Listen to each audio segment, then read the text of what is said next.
Okay, alright. So,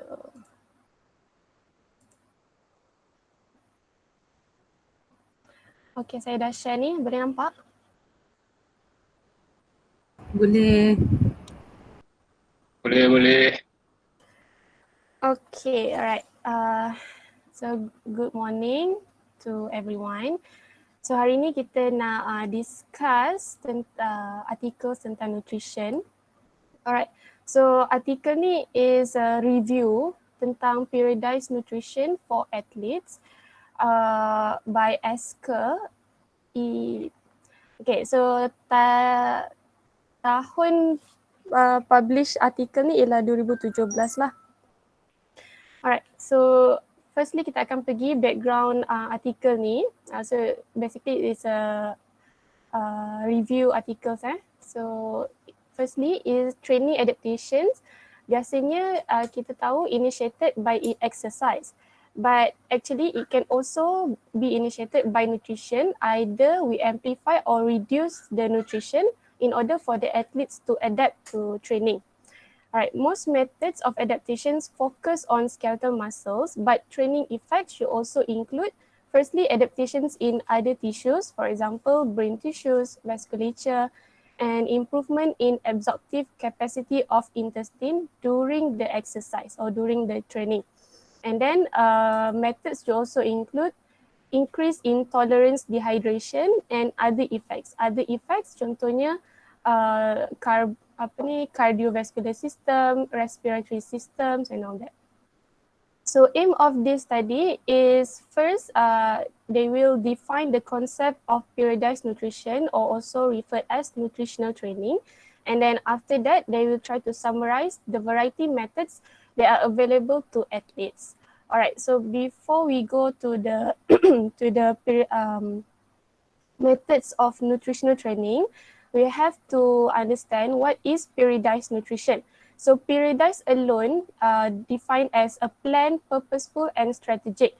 And a periodized nutrition, so basically a specific nutritional interventions which is to enhance the adaptations targeted by individual exercise sessions or periodic training plans, or this periodized nutrition to obtain other effects that will enhance performance for longer term. So not only used during the competition, but also for a longer period.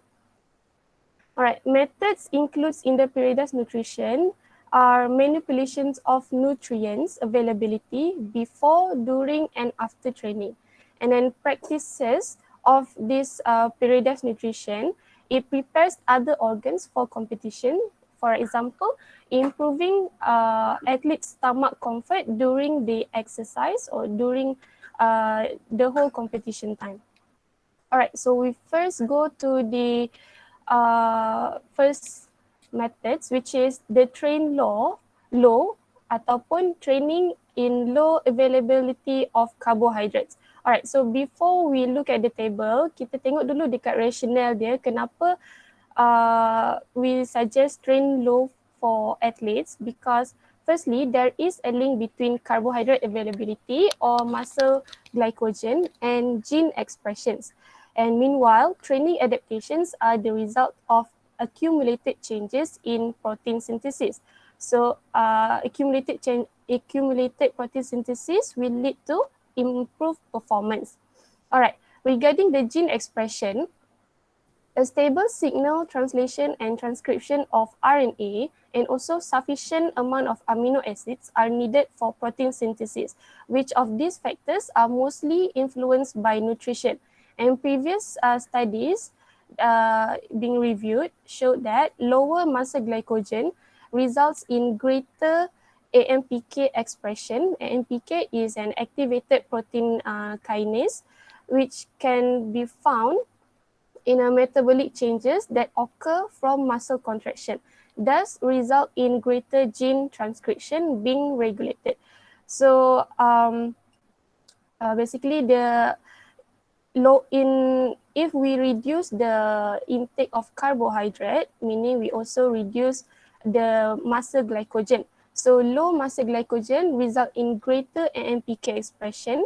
So higher AMPK expression will result in greater gene transcription, which is the RNA. So more stable, more transcription of RNA will lead to more protein synthesis.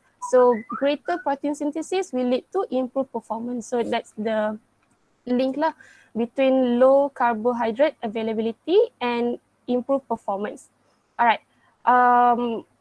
So there are several methods of training low in the table. Firstly, the training twice a day. Training twice a day ni meaning intake of carbohydrate either limited or no carbohydrate between the two sessions. So the first training will lower the muscle glycogen so that the second training is performed in low glycogen state. So when athlete perform in low glycogen state, it will induce or increase the expression of relevant genes. So in this case is the RNA, and then increase in the transcription of RNA will lead to improved performance. So that's the example. And then other example of methods using training low, training fasted, which the athlete train is performed after an overnight fasting, where the muscle glycogen may be normal or even high, but liver glycogen is low. And then training with low exogenous carbohydrate availability, where there is no or very little carbohydrate is ingested during prolonged exercise.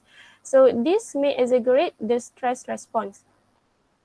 And then low carbohydrate availability during recovery. All right, these methods of training low refers to athletes during after the exercise, meaning there is no or little carbohydrate is ingested post exercise. So when low carbohydrate is ingested, this may prolong the stress response. And then sleep low, where the athlete train late in the day and go to bed with carbohydrate intake are restricted. And essentially the same idea as low carbohydrate availability after training, but the period post-exercise is extended. And then muscle and liver glycogen will be low for several hours during sleep. Lastly, for the training low is low carbohydrate, high fat or ketogenic diets, where the long-term low carbohydrate are restored. All right, so that is for train low. Next is training high, training in high availability of carbohydrates.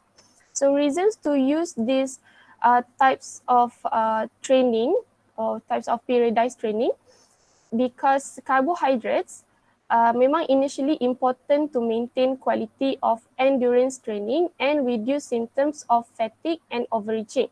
And carbohydrate high training related to intestinal function, where the ingested carbs and increasing exogenous carbs oxidation will result in improved endurance performance. Therefore, higher carbohydrate approach is preferred during extreme training with repeated high intensity. In other words, periodized training, it depends on the athlete's goal lah.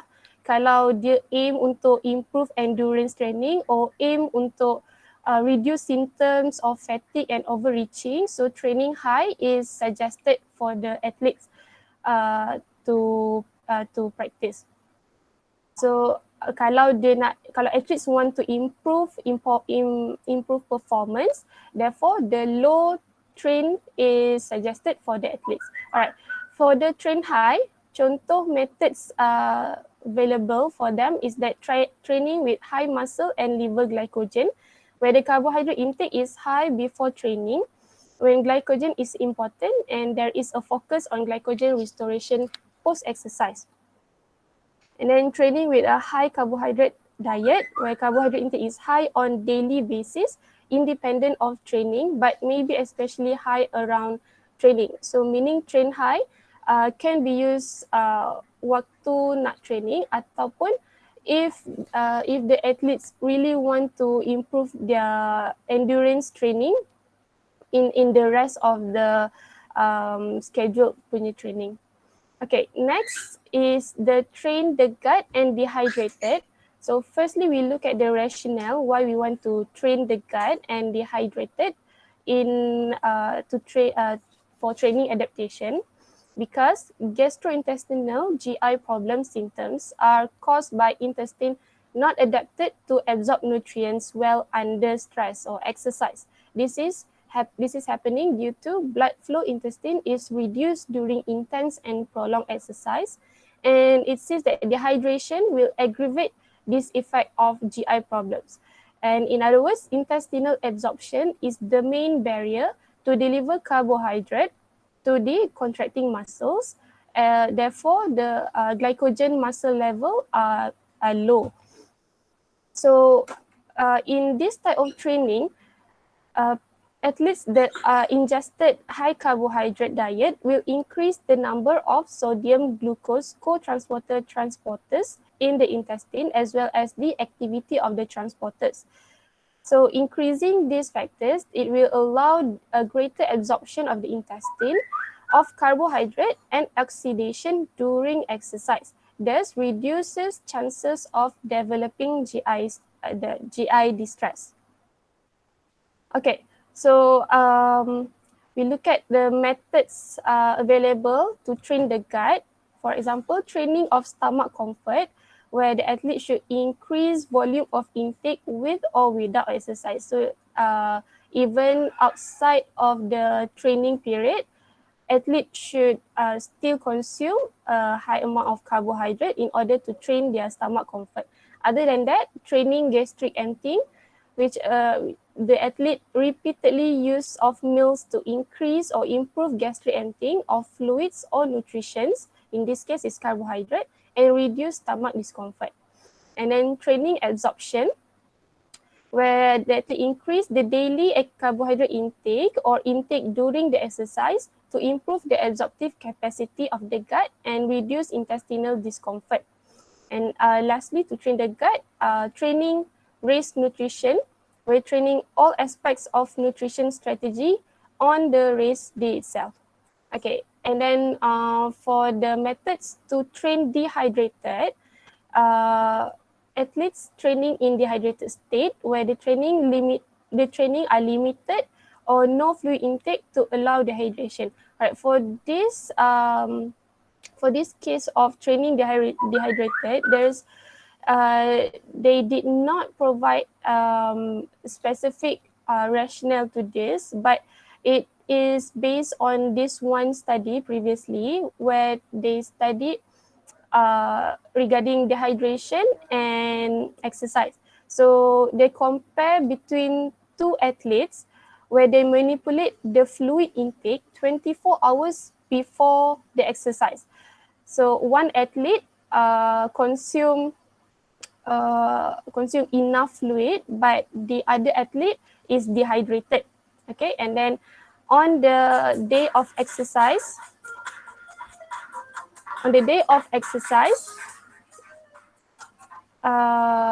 both of the athletes went to a 45-kilometer steady run, and then followed by 5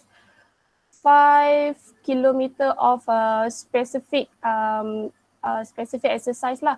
And then after both of the activities, they observe their performance, and then both athletes reduce performance, but athletes that are dehydrated reduce performance lower than the athletes that are yang hydrated lah. The difference like dehydrated athletes are 1.2% reduced performance, tapi athletes yang hydrated reduce performance by 5.8%. So that's why they suggested to train the dehydrated athletes with no fluid intake. All right, so lastly, supplements that enhance chronic adaptations. Okay, the first one is supplement that increase training quality. For example, caffeine, which if consumed, the exercise performance can be lasted around 1 hour. And then sodium bicarbonate and nitrate lasting between 1 and 10 minutes, very short period. But a long-term long-term ingestion of the sodium bicarbonate can improve training adaptations. So example of nitrate, beetroot lah. And then creatine, which can increase sprint capacity. Example, creatine in nutrition, fishes like herring and salmon.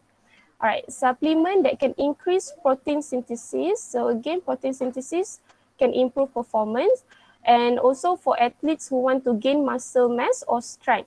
All right, for this type of supplement, leucine or leucine is types of essential amino acids. It is the most important key for protein synthesis, while other types of amino acids, it works the same triggering mechanism, meaning trigger protein synthesis, but the main key for protein synthesis is leucine, and then leucine usually can be get from dairy, soy, and the kacang. Alright, and then lastly, the supplement, they are potential to increase mitochondrial biogenesis as they are linked to improvements in cell signaling that can trigger mitochondrial biogenesis. So why we want to improve this mitochondrial biogenesis is because it can also increase fat oxidation and endurance capacity or performance. And then examples of these supplements are peanuts, pistachios, grapes, red and white wine, kita tak boleh, and then blueberries, cocoa and dark chocolates. Okay, so these are the supplements that can enhance the chronic adaptations. Okay, that's all from me regarding periodized nutrition. Okay, thank you Alia. So, ada question tak daripada kawan-kawan yang lain about this topic?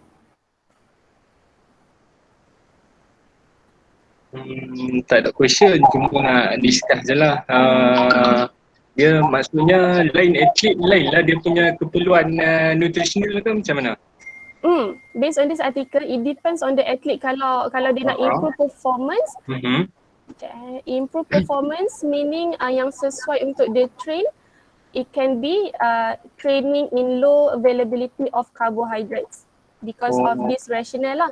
Tapi kalau atlet yang aim untuk improve dia punya endurance training dan juga those yang ada problem with fatigue, so we can suggest them to train in high availability of carbohydrates. Oh, kira cuma nutritional ni mampu karbohidrat lah. Kalau lain-lain macam protein ke, fat ke, perlu just discussion. Kalau orang lain nak jawab pun boleh. So dalam artikel ni dia mostly fokus on carbohydrates dengan supplement yang tadi lah, additional supplement. Ada juga substance Isam, contoh macam caffeine dia boleh bantu untuk fokus atlet macam tu lah antara dia. Yang ni more to performance lah. Kalau untuk recovery dia orang tak ambil sangat kot kan karbohidrat kan.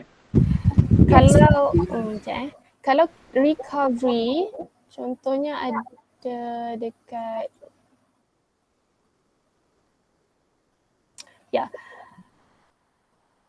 this one, dekat training low, dekat bahagian methods yang dikata low carbohydrate availability during recovery.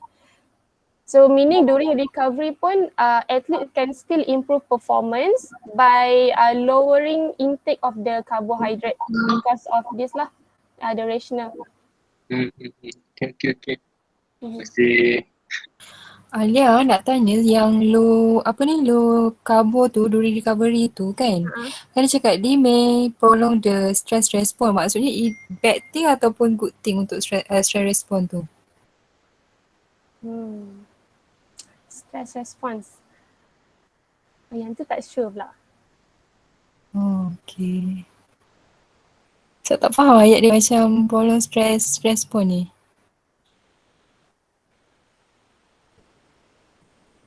Okay, tak apa. Ke orang lain kalau faham ke? Dia kalau bukan mengenai soalan tu kalau atlet ni dari segi implementation practically selalunya dia memang emphasize on diet dah. Tapi sebab suplemen ni dalam banyak-banyak evidence ni, most dietary supplement dia ada little scientific evidence tau on enhanced training and performance. So memang diet selalunya dekat ISN ni kita ada, dia ada dua tau, dietitian and nutritionist tau, kalau you all notice lah. Dua tu dia more or less ada overlap dia punya tu, tapi kalau kat ISN ni, kalau atlet-atlet yang memang mempunyai masalah dalam yang lepas tu kan you ada bincang pasal gym Rama semua tu kan. So gym Rama ni ada banyak issue on, diorang ni memang control, tak nak lemak, tak nak ni apa semua tu, but up to the extent diorang tak consume well balanced diet sebenarnya. So selalunya ada yang di refer kepada dietitian, so dietitian monitor, tu dah sampai tahap yang dietitian lah, dietitian yang akan take over. Dalam ISN punya staff pun dia ada nutritionist and dietitian. So kalau yang melibatkan some clinical issues with health-nya tu, dia akan refer kepada dietitian. So dalam medical screening ISN tu, awal-awal ataupun ongoing every year ni, diorang ada buat DEXA scan. Yang tu dia boleh tengok banyak lah kalau ada deficit on any substance lah, macam kalsium ke apa ke, and early stage diorang boleh monitor and refer the athlete untuk ni lah, improve dia punya consume lah. Itu yang tengok lah dari segi implementation practically lah.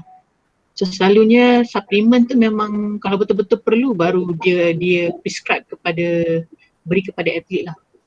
Tapi memang atlet memang banyak makan suplemen tu, tapi kadang-kadang ambil kat luar pun ada. Tu yang jadi masalah dengan doping tu. Itu yang isunya doping apabila dia contohnya dia tak berjaya, dia train dia tak berjaya nak reducekan body weight dia. Kebanyakan yang berlaku ni sebab atlet-atlet yang dia memerlukan certain weight macam karate apa semua tu, dia ada weight dia tahu, dia main dalam weight berapa. Kalau dia tak berjaya lepaskan weight tu, itu yang kadang-kadang diorang ambil fast tracknya ialah dia ambil ubat kurus, ubat yang untuk nak kurus. Itu semua selalunya walaupun dia cakap lepas-lepas, tapi bila check by WADA anti-dopingnya tu tak lepas. Itu masalah dia dengan even kita consume banyak benda lah kat ubat-ubat kat luar tu kan. That's why atlet kan agak sukar lah. Dia whatever dia take is dia punya responsibility sendiri. Kalau if anything happen, dia memang kena. Kalau macam diorang buat investigation, that's why macam kita pegawai, kita macam even macam saya pernah pergi pun, kalau macam dia macam kita physio ni tak boleh nak bagi, kita memang tak boleh prescribe ubat tau. Pernah lah just share je lah. Benda tu macam kalau memang tu kita memang kena consult dengan doktor. Kalau kita memang terpaksa nak beri bila kita kat overseas kan, kita terpaksa nak beri, kita nak ni, kita akan discuss dengan doktor akan consult atlet tu apa semua tu, dan doktor akan baru bagi prescribe, baru kita boleh bagi. Sebab if anything happen doping during tournament nanti, dia akan claim kita physio yang bagi. So benda tu kita memang kena jagalah. To be safe, we don't give anything lah. Any oral medication semua kita tak bagi sebab dia boleh claim je anything yang dia pun physio bagi kan. So jangan berilah, and then our documentation on treatment apa semua tu should be clearly stated lah. There is no medication given ke kan dalam kita punya, even kita pergi luar negara tu lah especially, selalunya lah. Okay, tu saja nak share. Kak Is, dia actually suplemen tu atlet tu yang beli sendiri ke ataupun doktor yang prescribe ke? That's why ISN punya suplemen, atlet to be safe dia ambil suplemen di bawah ISN sebab suplemen yang di bawah ISN semua kita dah check, maksudnya our staff, our ISN kita dah memang check dan semua suplemen tu lepas untuk anti-doping punya tu. Kalau dia beli di luar, dia consume apa semua tu, it's at his or her own risk lah. Yang kes Lee Chong Wei kan dia ada sangkut juga kan? Itu pandang juga kes dia tu. Dia ada consume macam luar punya pengambilan, dia bukan dia sendiri lah, bukan yang coach dia bagi lah. Bukan, yang tu related to medication. That's why dalam doping dia ada dipanggil therapeutic use exemption form. If you take anything regarding for treatment, dia kena isi TUE form tu. Dia kena declare therapeutic use exemption form tu, perlu di-declare. So siapa-siapa yang ada asthmatic patient ke apa ke, kalau memang even dia boleh diberi treatment, even during tournament dia boleh di steroid semua tu, tapi doktor akan isi TUE form tu dan hantar kepada body dia panggil anti-doping punya tu lah. Dia ada, even Malaysia ada, setiap negara ada kita punya tu, dan kita kena hantar. Sebabnya kalau dia kena test tu, dan bila tu atlet tu akan dapat satu salinan, pegang satu salinan TUE form tu, dan dia akan bawa ke mana-mana. Sebabnya bila dia kena doping ni, dia boleh kena in and out tau. Dia panggil whereabout. Tak semestinya, even dalam diorang training pun, kalau diorang ambil injection ke apa ke, dia perlu isi TUE form tu. So TUE form tu is a must whenever you take any medication yang dilarang, yang prohibited by WADA. Contoh steroid lah, macam ubat sesama kan. Ubat sesama Clarinet tu is one of WADA punya prohibited. So kena that's why dia ada Claritine, Clarinet. Kalau dia ambil any steroid, memang doktor akan check. Bahayanya banyak atlet yang terperangkap sebab dia pergi klinik luar dan dia ambil ubat, dia demam dan dia sakit. But kalau dia memang terpaksa pergi luar and then dia kena balik ke ISN, doktor ISN untuk diisi TUE form tu. Dan reported lah, maksudnya melaporkan dan dia kena pegang tu. Sebabnya effect dia, it can goes up to 6 months. So kalau dia kena whereabout dalam tempoh tu, at least dia mengambil ubat tu bukan suka-suka, for medical purposes. Boleh ambil tapi kena declare. Okay. Sama juga makanan pun, tapi makanan ni tricky lah makanan ni, sebabnya kalau dia consume, dia tak ada nasihat. That's why yang pakar pemakanan kita yang kerja kat ASN ni, kita tak simply allow atlet untuk ambil, even macam Chinese medicine tu antara yang tricky lah, sebabnya dia tak boleh nak buktikan sama ada dia ada contain any substance yang dilarang kan. So susah lah kalau dia memang ambil atas risiko dia sendiri, kalau apa-apa dia tanggung lah macam tu. Okay. Kak Is nak tanya, macam atlet kan dia ada spesifik karbo dia kena ambil berapa kan, contohnya fat kena ambil berapa kan. ISN sediakan makanan ke? Dia kan bawa, diorang kan macam ni, kita ada nutrition, kita ada ni program MSN ni dijalankan, dia ada cafe atlet tau. Atlet ni dia ada cafe dia, dekat situ dia akan dimonitor. So pakar pemakanan ni semua, kalau macam atlet tu makan, diorang akan pergi tengok dan advice dia lah apa untuk ambil, berapa banyak portion semua tu. So dia akan ikut kat situ lah, dan cafe atlet tu makanan dia is healthy diet lah. Memang dia macam buffet hotel, ada macam-macam, you can choose western apa semua tu, but dia ada kandungan dia, diorang tahulah berapa banyak nak ambil. So different sports mengikut keperluan, kalau masa tu dia put on weight, pakar pemakanan cakap dia kena makan berapa banyak ni, diorang akan consume mengikut apa yang dia advise lah. Selalunya makanan kat cafe atlet tu memang dah it's dimasak untuk meet atlet punya ni lah, keperluan lah. Definitely. Tapi kalau hari-hari makan, kebanyakannya kata tak sedap lah, kurang garam, kurang ni. So tapi itulah, kalau betul-betul dia nak perform, dia kena makan mengikut tu lah. Cuma masalahnya dekat sini dia makan ni, tapi bila dia pergi luar negara menjadi masalah pula. Sebabnya makanan halal, isu makanan halal. Dalam buka ni tin sardin makan kan, macam tu. So susah. So kalau kat luar tu, unless dia memang kebanyakan team sport semua tu dia easy lah, dia perform, memang diorang bawa chef untuk prepare untuk atlet. Kalau macam hoki kan, diorang pergi mana-mana, diorang pergi lama, tournament selalu kan makan masa lama kat 20 hari, bawa chef lah. Chef tu akan masakkan untuk menyebabkan isu halal kan. Dan masak mengikut portion lah, kalau memang orang tu perlukan ni, dia monitor lah. Dan monitoring tu berlaku secara kerap lah sebenarnya. Sebab setiap atlet tu dia ada pakar pemakanan dia sendiri. Dan dia boleh consult anything. Oh, thank you. Adakah saya menjawab? Sangat-sangat membantu. Ya, sangat. Thank you Kak Is. Nak tanya satu lagi soalan, boleh tak? Boleh. Silakan. Saya ke? Tanya saya ke? Tak, open to public. Okay. Okay, ini kita discuss about the athletes, but how about the sanitary people yang nak go, contohnya dia ada two type of person, satu nak gain weight, satu lagi nak reduce the weight. So is it possible for us to use this type of macam Alia cakap tadi tu, kalau endurance training kena banyak karbo kan? Tapi kalau orang nak kurus dia mesti more kepada endurance training, tapi macam tak tally lah pula kalau ambil karbo kan. What is your opinion regarding to this issue? Dia saya rasa lah kalau yang macam ni dia kena ada method yang kita kena kira berapa kita punya apa nama ni? Apa dia panggil lah? Calorie intake. Calorie intake. Your activity and your calorie intake. In and out tu mesti kalau you nak kurang then kena tahu berapa banyak itu ada kiraan dia kan. Itu kena study sikit lah. Kena refer dietitian dengan nutrition jugalah. Sebenarnya kalau Google pun boleh tengok dia punya tu berapa kita punya pengambilan kalau berat badan kita punya berat badan, umur kita, apa dia punya tu hari tu saya ada berat badan, umur kita, lepas tu kita tengok kita punya berapa yang kita boleh consume. So kita kena plan kita punya makanan suku-suku separuh semua tu berdasarkan kepada kita punya kandungan tu lah. Berapa intake kan, sehari. Kak Is? Yes. Macam Rasanya dia ada kalau app kan? Google pun dia boleh tengok, dia boleh buat kiraan sendiri tu. Tapi saya tak. I rasa macam I pernah nampak ada app. Macam you just put in your body weight and whatever, nanti dia calculate kan. So every time you makan, sorry? MyFitnessPal kot tak silap dia punya apps. Tak sure nama dia apa, tapi bila you makan je you key in kan.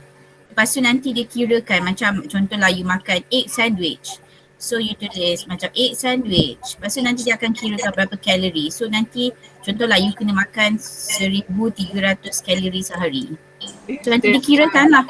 So you buat dia ada kiraan umur dan berat badan dan berapa punya you intake lain orang lain. So kalau you kena consume 1,600 kilokalori sehari, you kena makan dalam tempoh tu and makanan tu mesti intake secara konsisten lah. Pagi ambil tapi tak boleh lebih daripada tu baru you akan boleh reduce weight.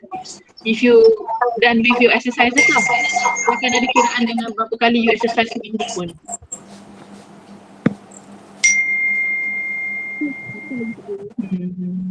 Kalau macam MSN, biasa patient yang macam quite high level, kalau macam fit contoh macam patient baru post up ACL lah kan. Dietitian nutrition tengok juga kan macam mana? Boleh ulang balik tak soalan tu, tak apa dengar. Siapa yang tanya tadi? Aisyah tadi. Tak apa dengar kan? Dengar. Tenggelam suara. Dia cakap tadi kalau patient ada post-op ACL recon ke, dia ada special diet ke untuk dia ke kalau untuk atlet? Macam mana Kak Is? Untuk atlet. Kalau yang post-op ada. Semua kan? Patient yang operation kalau atlet bergantung kepada sukan dia akan ambil kiraan tengok dia punya sebelum ni, katakan sebelum ni berapa berat dia, what is the ideal body weight dia kan. And then selalunya apa yang berlaku ialah atlet ni dia makan, dia tak boleh consume sama seperti dia consume waktu dia sihat, and then dia akan berlaku tak balance lah, maksudnya body dia takkan sama. So selalunya kita akan combine dekat SN, kita buat multidisciplinary teamwork. Dalam satu atlet tu dia memang ada, kita panggil monthly ataupun weekly or regular basis kita boleh rujuk dengan pakar pemakanan dia. Kita tak boleh tunggu ni lepas operation ke apa, kita dah nampak atlet ni ada potensi untuk naik berat dia sebab dia tak mampu nak makan sama macam dia time dia fit. Of course lah dia akan put on weight kan. So diorang pakar pemakanan ni akan monitor dia punya tu berapa banyak perlu ambil, and then kebanyakannya because of healing dia tu dia akan galakkan ambil pengambilan protein jugalah. Tapi ni semua dia advise melalui food intake dia, pemakanan. Dia tak adalah ambil suplemen ke apa selalunya. Cuma dia bagi dan dia akan ada ni lah macam 2 minggu sekali dia akan monitor weight orang tu dan dia akan tengok apa pemakanan. So orang tu kena buat log, atlet tu kena buat log apa dia ambil, so that dia nutrition tu tahu apa masalah dia, kat mana pemakanan dia. So dia macam ada logbook lah. That's the only way yang boleh trace lah menyelesaikan masalah atlet ni. So atlet pun dia beri penerangan lah yang dia perlu ambil apa dalam tempoh untuk accelerate healing dia ni. Contohnya kalau memang dia punya konsep sama je, competition ke training ke, memang dia akan ambil kalau macam karbohidrat tu dia ambil lah, dia akan consume berapa banyak apa yang dia perlu ambil, normal meal dia akan di-advise macam tu lah selalunya. Dia akan bagi tahu ikan berapa banyak ikan, apa you perlu ambil, ikan, telur, pakar pemakanan dia buat macam tu.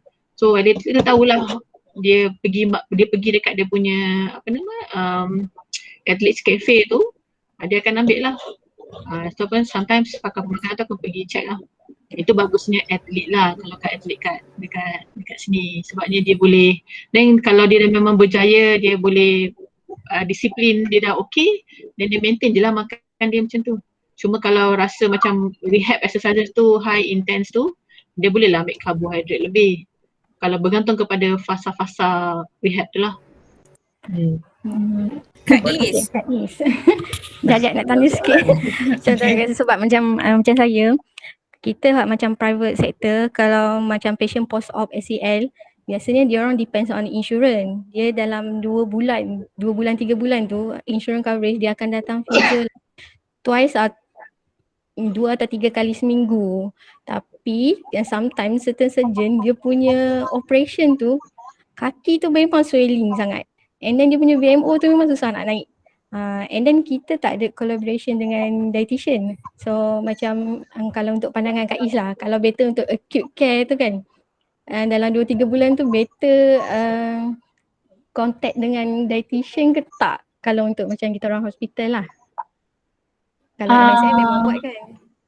Sebab saya punya cadangan lah, kalau memang tak boleh ni, dia the best is kalau kita tak boleh nak bagi ni, maybe kita boleh bagi advice. Sebab sekarang ni ada banyak yang macam dipanggil apa macam apps group yang diorang dietitian ke pemakanan ke, diorang berada dalam apps tu dan diorang boleh bagi advice. Faham tak? Maksudnya macam diorang kena macam subscribe dipanggil Maksudnya dia ada pakar nutrition lain lah, sebab dia beri efek kan. Kalau dia put on weight ke apa ke, later on bila kita nak start, dia mengganggu juga healing dia punya progress on rehab. Sebabnya bila dia nak start dengan weight bearing, loading semua, kalau dia berat semua tu pun memberi impak kan. So kalau memang you all tak ada nutrition apa semua ni, maybe cadangan saya, kalau macam benda basic yang knowledge kalau ada, boleh kita ni. Tapi kalau memang tak boleh juga, kita rasa macam kita perlukan ni, saya rasa macam ada dipanggil ramai nutrition yang kat ISN pun dia masuk dalam group macam help. Tak macam apps tu yang dia personal coaching macam tu. You tahu tak? You tahu Free tak? Bayar. Ada yang bayar lah rasanya, ada yang free trial.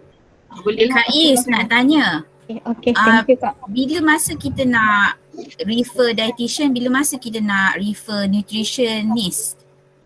Kalau yang bagus ni. Apa beza dua tu sebenarnya? Okay, nutrition, diorang punya bidang ni yang saya clear mengenai diorang punya job ni. Kalau dalam government ni, nutrition dekat ISN diorang pakai grade, diorang tak boleh pakai grade U. Dietitian pakai grade U. Satu. U tu is untuk medical tau. Kalau bawah government ni, U tu untuk medical. Sebab dia akan memberi, dia ada belajar mengenai klinik, dipanggil apa? Dia punya scope tu, dia on medical illness. Dipanggil apa? Sekejap, siapa boleh recall untuk saya? Sebab kalau dietitian, diorang belajar macam medical punya ada punya problem medical lah. So punya problem. Yes.